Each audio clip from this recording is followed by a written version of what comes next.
It was a lot of stress from a transition from a big move, just a culture shock and being bullied at home and at school from just not really being socially accepted into the new community and the new culture. The biggest trigger was the academic performance because I kind of grew up being a straight A student, and moving to a different country really impacted me and impacted my grades. And so I didn't know how to cope. And one day, I don't even know how I thought of it. I might have seen something on TV or heard something or read something on a blog, but I just thought to myself, well, maybe if I bruise myself, hit myself so I give myself a bruise, that might take the pain away or kind of release the tension that I was feeling.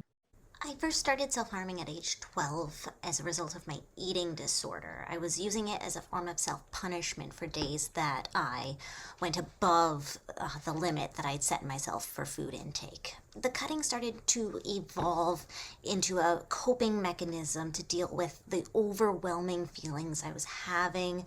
I would get very overwhelmed with anxiety as well as with my ADHD. And it allowed me to focus on one thing. And then at other times, when I became quite depressed, I was feeling quite numb and emotionless, and it was a way to cope with the numbness by feeling something. I was first introduced to cutting probably through my peers and just awareness of other girls in my school, but I never disclosed my self-harm with a peer until I was 17. I started self harming because I felt extremely alone and in pain. I was 13 and nothing made sense, and I had no one to talk to. There was a tension on a number of the bigger incidents. And as much as I hate to say that, I think that was a huge factor. And that then contrasts with a lot of times where it wasn't like that at all, which was probably the majority of incidents. At times, an easy access to relief. There's that endorphin aspect to things. I mean, the body's natural response when it feels pain is to release chemicals that mitigate that pain at a certain point. So, in terms of causes, girl trouble, and then like stresses at home, just general teenage angst.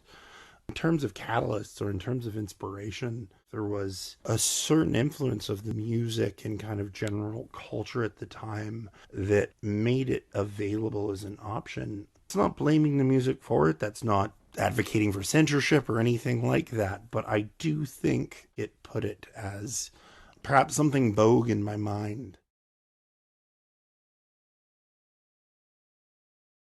I found better, more pragmatic outlets, both positive and negative.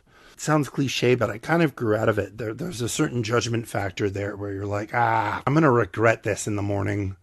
This moment of pause that you kind of didn't have in the impulsivity of youth. I mean, I also gained a psychiatric diagnosis and got on medication for that. And I think it would be pretty foolhardy to not think that that played a role in things as well. Primarily wanted to stop cutting because of how it impacted my relationships. When I got to university, I found that secrecy, that feeling that I couldn't share part of myself, was really impeding my ability to make really good friends. When I got into a romantic relationship, that's when my self-harm really decreased because it was really impacting the other person, and it was a form of loving yourself the way that others love you. When I tried to stop self harming, I don't know if it was a super conscious choice, but at some point in my mental wellness journey, decided that I needed to start coping in a way that wasn't hurting myself. And so when I started learning new ways of doing that and new ways of processing my world and my feelings and my thoughts, then I was able to cut back on my self-harm. And eventually those new coping mechanisms just took over and became the ones that I started using instead of self-harm. And that's not to say that I still don't have thoughts about self-harm sometimes, but opposed to just needing to do it because I don't have anything else to do, I can look at my toolbox of skills that I've now developed and I can do something else instead.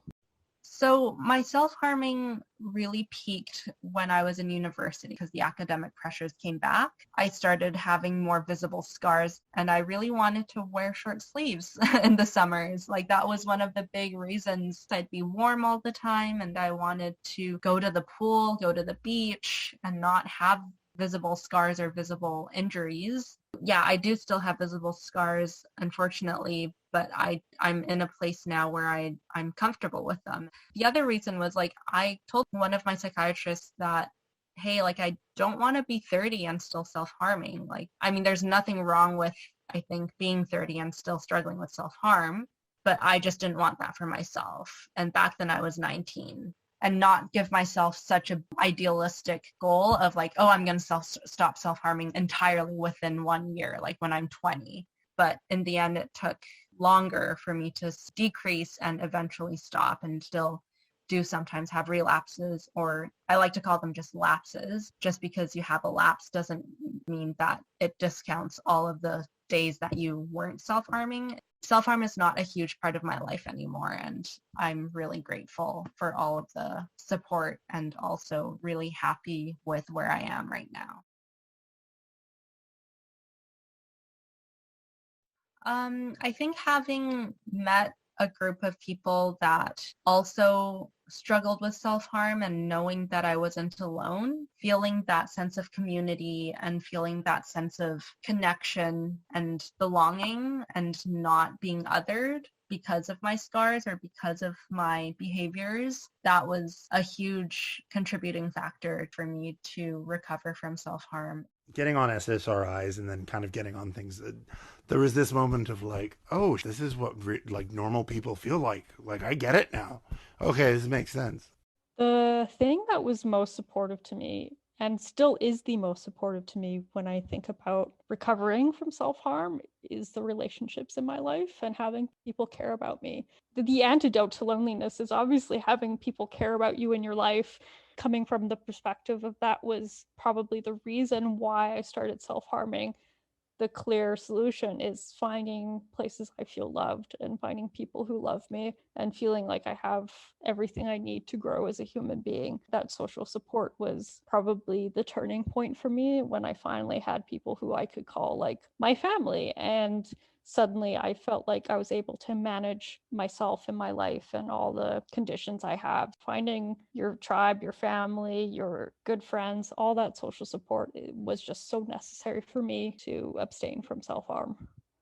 I don't have the best example because my main strategy when I went to university was to consciously replace cutting with smoking. This became my coping mechanism to deal with stress, and it was also an indirect form of self-harm that presented many challenges for a long time to come, getting over my smoking habits. Because I didn't seek professional help, my primary resource was my peers.